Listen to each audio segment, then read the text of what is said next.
Favre's sound of wind howling through mountain pines, faint, distressed whispers barely audible beneath.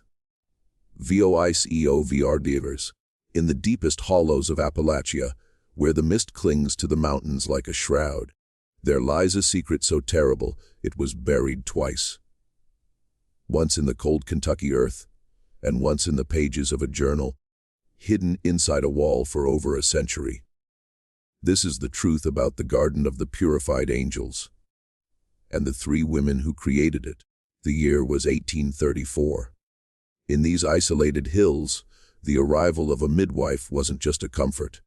It was the difference between life and death, and no one was more celebrated than the Morrison sisters. For 25 years, they delivered over 800 babies. They were saints in aprons, whispered to have hands blessed by God Himself. But soon, you will see what those blessed hands were truly capable of. They lived in a cabin overlooking the Cumberland River. The ground floor was a birthing room. The top floor, their prayer room. It was here, in this sacred space, that their faith began to twist into something monstrous. They started to see signs. A birthmark wasn't just a birthmark. A slight deformity wasn't just a twist of nature.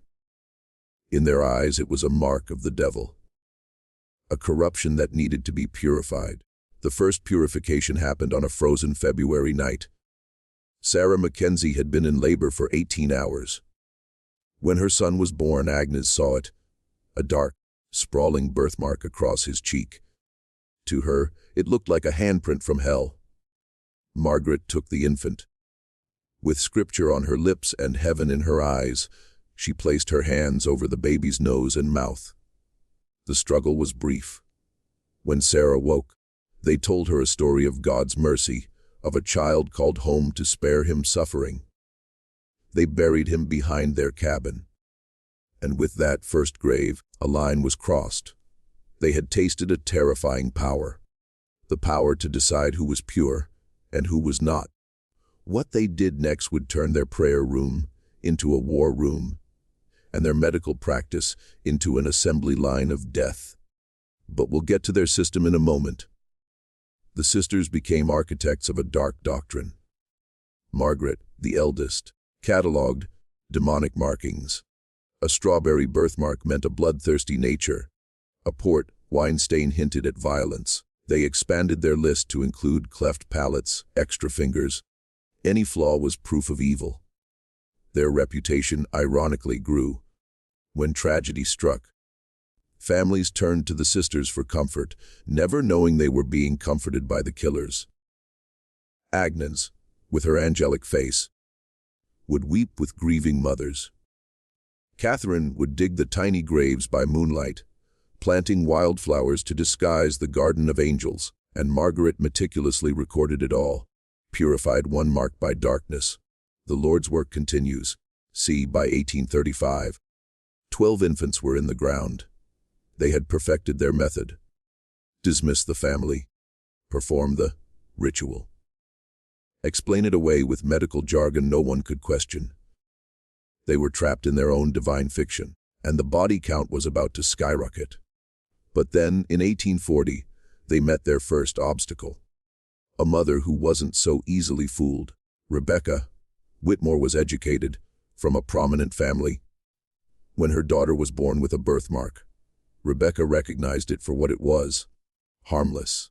She used the medical terms a strawberry hemangioma. The sisters were stunned. Their lies wouldn't work. For the first time, they had to let a marked child live. This failure cracked their confidence. It filled them with a paranoid dread. Had they been wrong, or worse, had they not been thorough enough? Their answer was horrifying. They didn't stop. They became more fanatical, more ruthless. Now, even a slightly asymmetrical ear could condemn a child. Their purifications became elaborate ceremonies, layered with prayer, distancing them further from the reality of what they were doing, the murder. The psychological strain was tearing them apart. Margaret was haunted by visions. Catherine withdrew into silence. Agnes began speaking in tongues.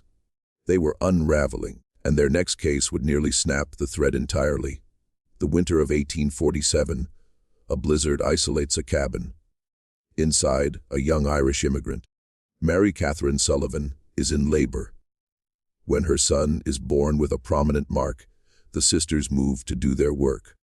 But Mary Catherine is watching. In the reflection of a mirror, she sees Margaret's hands close over her baby's face. What followed was a struggle, a scream into the storm, and an accusation that should have ended everything. Blinks, you killed my baby! But the sisters had a weapon more powerful than brute force's reputation. They gaslit her, told her the grief had made her insane, asked her, who will believe a foreign girl over us? They broke her with scripture and false tears. Mary Catherine was forced to bury the truth with her child, but she knew. She was a living witness, and her knowledge was a ticking clock on their secret. The Sullivan case changed them. It made them more cautious, more systematic, and more deadly. The graves multiplied. By the 1850s, their hidden garden was crowded with tiny angels, but the very thing that started their unraveling, the Whitmore child they spared, would come back to haunt them. Because in 1856, that child's father began asking questions. Dr. James Whitmore, Rebecca's husband, was now a respected physician, and he'd noticed something in the mountains, a pattern, a chilling spike in infant mortality that seemed to follow 3 beloved midwives. The walls they'd built around their secret were about to crumble. The journals, hidden in their cabin wall, were waiting to be found. And one man, armed with science and suspicion, was about to start digging. But how do you convict angels of murder? And what happens when a community is forced to see its saints as monsters? The final reckoning for the Morrison sisters is a story of buried evidence, a brother's suspicion, and a confrontation in the shadow of the very garden they planted. That is where we're going next. If you have the courage to see how this ends, make sure you're subscribed. Because when this truth finally emerged, it shattered an entire region's faith. And what was discovered in that garden was far worse than anyone imagined.